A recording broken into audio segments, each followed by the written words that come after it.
I was really in a really bad place, struggling, and again, didn't tell my family. It's funny because, you know, throughout that time in 2020, once my family knew, they helped me so much. But then, again, started seeing my psychologist again and didn't tell my family. So I kind of went back into old habits of I've got to hide this. I can't show anyone how I'm feeling. Would you, if it happens again, and let's hope it doesn't, would you be more comfortable speaking out, do you think, if it happened again, or do you think this is your default setting where you're just going to, you know, you find it hard to speak until it's really fucking bad?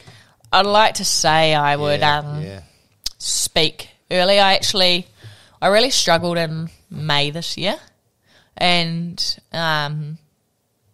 I didn't tell anyone again, but I did after 2 weeks of really struggling. You know, I saw a psychologist, a different one, because my one moved back to England, which I was very sad about. And I was like, I've been feeling like this for the last 3 weeks, and didn't kind of seek help or get help till then. And I just kind of thought, well, before that, how I was feeling like that for so long, and I thought, you know, I'm just feeling bad at this time, it's going to pass.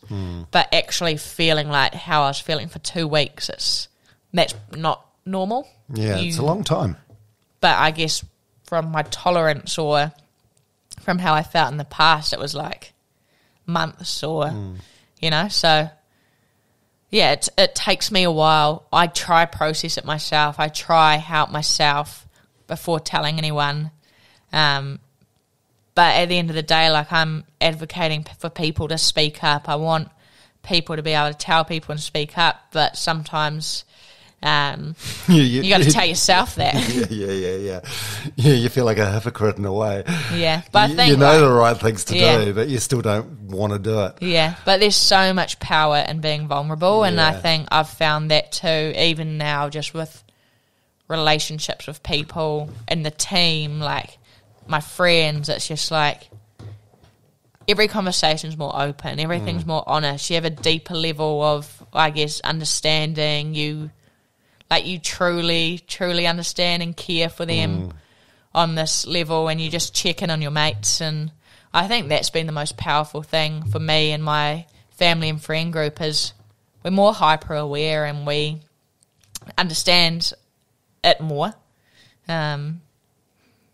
But yeah, it's like I don't need to feel bad for 2 weeks before I get help. I can do it after a few days. That's cool.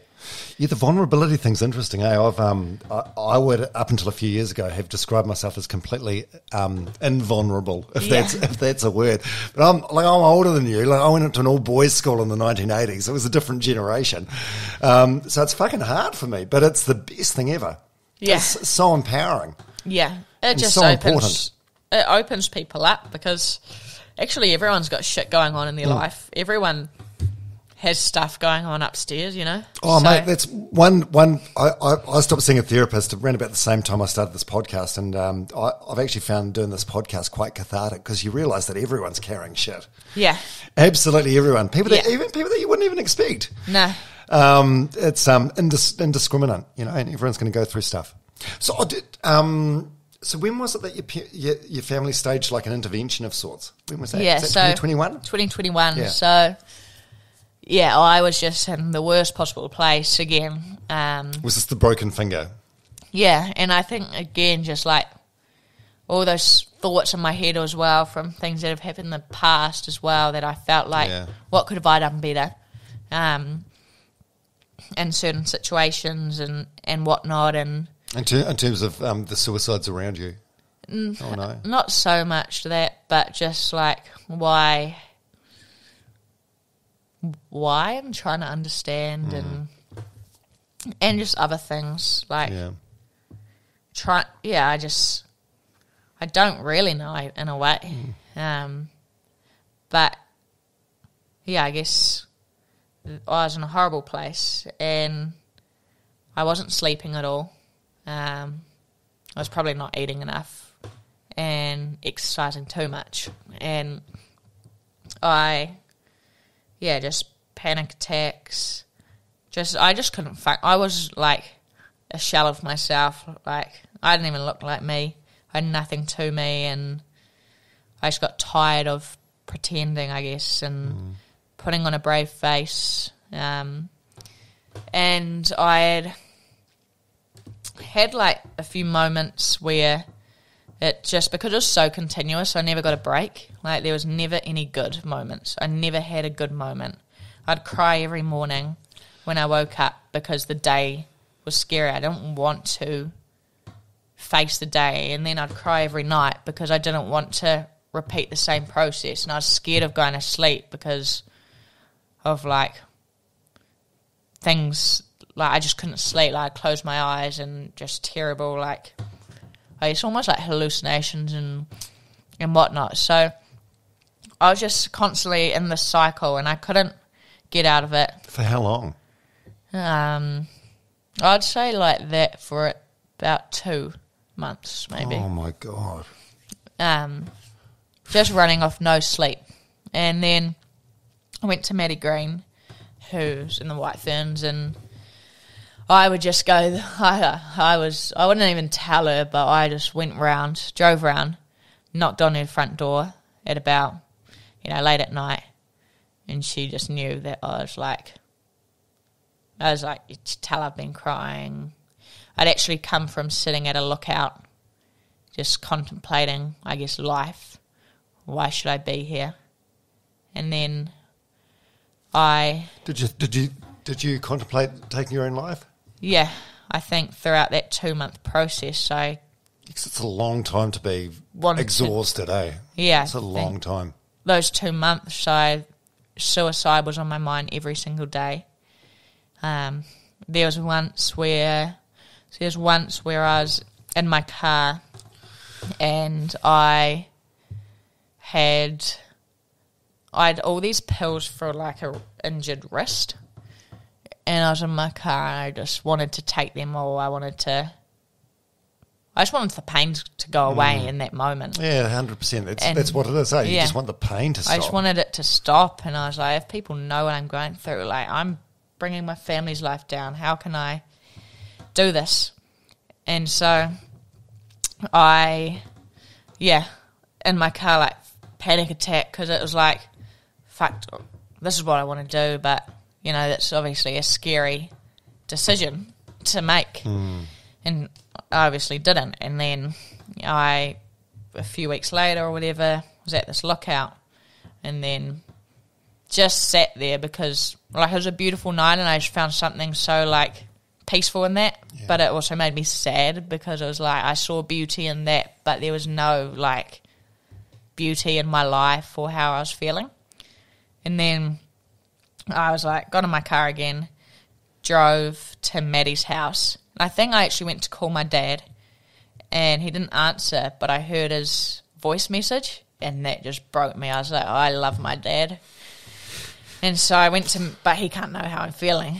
I went to Maddie's and stayed with Maddie that night, and that ended up being a common theme, that I was at her house most nights, and she didn't necessarily talk to me. Like, she's just there. I sat at, like, her table with her when I came in that night, and she was there and I was here, and I was just like this.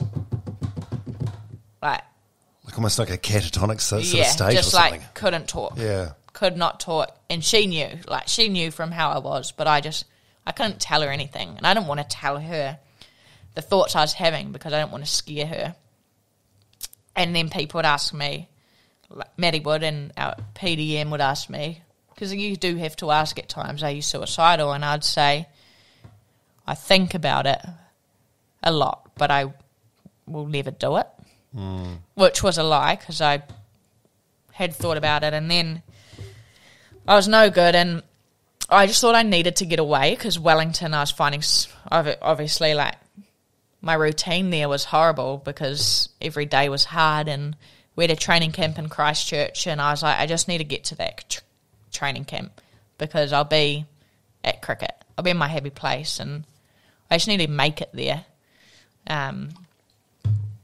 And I guess that was my mindset. getting to Christchurch. So got on the plane, and at that point in time, I was on antidepressants and everything, and Maddie had taken all my pills with me.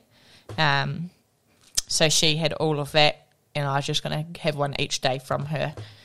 And I was sitting on the window seat, and I looked out the window on the plane, and it was the most beautiful night. I love Wellington. A beautiful city. You can't beat it on a good day, no, apparently. you can't beat it on a good day. And I just looked out, and I was like, wow, this is beautiful. Like, this place is beautiful. And it just hit me in that moment. This is the last time I'm ever going to see this city. And I started crying on the plane. What did you mean?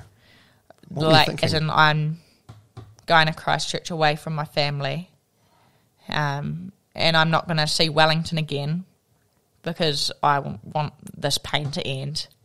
And if I end it in Christchurch, my family aren't going to have the pain of finding me. Mealy, this is heartbreaking. And yeah, it was, yeah. So we got to Christchurch. We went to the supermarket, got stuff. I went and bought as many pills as I could. And I just couldn't, the only pain I ever felt, that's the only thing I felt, was my head was sore, my head was screaming, my body was tired. I was treading water. And yeah, I then went out that night in Lincoln, and I just went for a walk and went out of the room, and I had all these pills in my pocket and whatnot. And I wrote a note actually in my room for Mum, Dad and Jess. And I just remember walking, and there was a security guard on campus, and I was so this is what I'm doing in my own head. And the security guard on campus came and spoke to me, and he was like, "Hey, are you okay?" And it's it brought me back to reality, because I was not in I was in this world that only I was thinking about, and my pain. And he just, random guy said, "Are you okay?" Amazing. I bet he's got no idea of the impact that he had. Yeah. And what did you just say? Yeah, sweet as. I said, "Yeah, I'm good, thanks. Just going for a walk." But it just brought me back to life in a way. Can you remember the note you wrote? Did you keep it? I have it. I can read it actually. Yeah, would you? Yeah.